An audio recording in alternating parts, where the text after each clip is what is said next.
Assalamualaikum warahmatullahi wabarakatuh. Saya Dwi Firmansyah, NPM 251040391, Manajemen Bisnis Syariah kelas D. Di sini saya akan membahas masalah mengenai kerusakan lingkungan dan jasa ekosistem untuk memenuhi tugas Green Economic Trade dengan dosen pengampu Bapak Alif Rahman. Baik, langsung saja kita ke videonya. Langsung saja, kerusakan lingkungan dan jasa ekosistem itu sebagai makhluk hidup yang mempunyai kelebihan dan makhluk hidup lainnya, manusia mempunyai kemampuan eksploitatif terhadap alam sehingga mampu merubah alam sesuai dengan apa yang diinginkannya. Namun demikian, walaupun alam tidak memiliki kemampuan aktif atau eksploitatif terhadap manusia, namun apa yang terjadi terhadap alam akan terasa pengaruhnya kepada kehidupan kita, kehidupan manusia. Lingkungan yang kita ketahui saat ini merupakan bagian dari ekosistem terkecil yang bermanfaat bagi kehidupan manusia, ekosistem terkecil. Contohnya, tumbuhnya pepohonan dapat mengurangi polusi udara, memurnikan sumber air, mengurangi kemungkinan banjir, membantu iklim dengan menangkap dan menyimpan karbon, penyedia kayu untuk kebutuhan bangunan, tempat rekreasi, dan meningkatkan kualitas estetika landscape. Juga mengurangi resiko terjadinya bencana alam, tanah longsor. Saya beri lagi beberapa contoh kegiatan yang dapat merusak lingkungan, seperti eksploitasi hutan, alam yang melebihi batas, pembuangan sampah secara sembarangan, asap kendaraan bermotor maupun asap pabrik yang telah melebihi batas, dan berbagai aktivitas lainnya. Saya berikan contoh tekanan kecil yang dilakukan manusia terhadap alam yang dapat menimbulkan masalah besar terhadap lingkungan itu sendiri di kemudian hari atau di hari yang akan datang. Itu contohnya seperti penebangan hutan. Itu terjadi merupakan contoh tekanan yang dilakukan manusia terhadap alam dan lingkungannya dalam upaya meningkatkan perekonomian masyarakat. Tetapi hal ini juga merupakan contoh kecil yang senantiasa terjadi di areal di hutan kita. Kepedulian lingkungan itu muncul sejauh terkait dengan kepentingan hidup manusia, dan itu pun lebih banyak bersifat jangkanya pendek. Ada juga masalah pencemaran air. Sumber utama pencemaran air sungai di Indonesia sebagian besar berasal dari limbah rumah tangga. Limbah cair dari rumah tangga merupakan itu pencemar dominan terhadap air di sungai. Dari limbah cair rumah tangga tersebut dapat dijumpai berbagai bahan olahan pabrik yang dibawa melalui got atau parit hingga sampai ke sungai. Di samping itu juga kadangkala itu terbawa bahan anorganik seperti plastik, botol, dan lain-lain.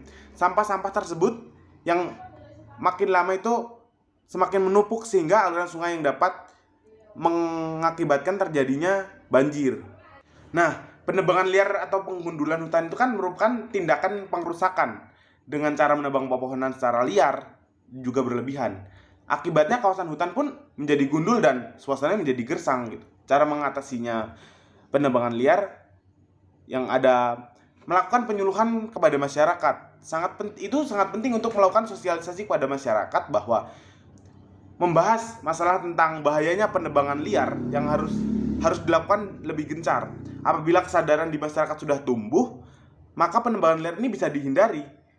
Pencegahan ini juga harus dilaksanakan oleh seluruh lapisan masyarakat tanpa terkecuali. Ada juga melakukan reboisasi atau penanaman kembali. Setelah dilakukan penyuluhan tentang bahayanya penebangan liar, masyarakat juga harus diberi pemahaman untuk melakukan perbaikan hutan dengan cara penanaman kembali. Masyarakat ataupun institusi yang telah melakukan penebangan liar harus bertanggung jawab terhadap kerusakan hutan yang telah dilakukan. Nah, untuk menjaga kelangsungan hidup sesama manusia dan hidup lainnya, pencemaran air ini dicegah dengan beberapa cara, yaitu melakukan pengelolaan limbah dengan benar, menggunakan bahan-bahan yang ramah lingkungan, tidak membuang sampah di sungai atau sumber air lainnya. Karena air bersih itu merupakan air yang dapat digunakan untuk keperluan sehari-hari, di mana kualitasnya telah memenuhi syarat kesehatan, dapat diminum jika sudah dimasak. Oleh karena itu, air bersih menjadi aset yang sangat-sangat dibutuhkan oleh makhluk hidup. Karena fungsi umumnya diperlakukan bagi setiap aktivitas sehari-hari. Untuk menyambung hidup, menjaga kebersihan diri, hingga tempat berkembang biak bagi hewan-hewan air. Sehingga pencemaran air harus sangat dicegah sebisa mungkin. Sedari dini dan tidak lupa untuk mempelajari perihal pengelolaan limbah air agar aman saat dibuang. Melalui training pengelolaan air ini, limbah-limbah atau layanan ekosistem juga bisa diterima oleh manusia, harus berkurang limbahnya dari waktu ke waktu. Walaupun setiap masyarakat akan mempunyai ketergantungan yang berbeda-beda terhadap jasa suatu sistem, tapi itu harus dilakukan. Nah, kesimpulannya, perlindungan dan pengelolaan lingkungan hidup harus sesuai dengan kaidah-kaidah lingkungan. Jika tidak, maka dapat menimbulkan berbagai bencana lingkungan seperti kerusakan lingkungan yang terjadi selama ini akibat lemahnya pengawasan pemerintah dan keengganan masyarakat untuk merubah perilaku yang kurang wajar terhadap alam serta lemahnya penegakan hukum sebagai benteng terakhir untuk menjamin tegaknya aturan ini. Juga, jika kita tidak dapat menjaga alam sebagai sumber pemberi manfaat bagi kehidupan manusia, maka hal itu akan berdampak kepada melemahnya kemampuan ekosistem di dunia ini untuk memberikan layanan kehidupan bagi umat manusia, sehingga akan menjadikan kehidupan manusia itu berbiayanya lebih tinggi. Ya, begitu saja yang dapat saya sampaikan. Kurang lebihnya saya mohon maaf. Wassalamualaikum warahmatullahi wabarakatuh.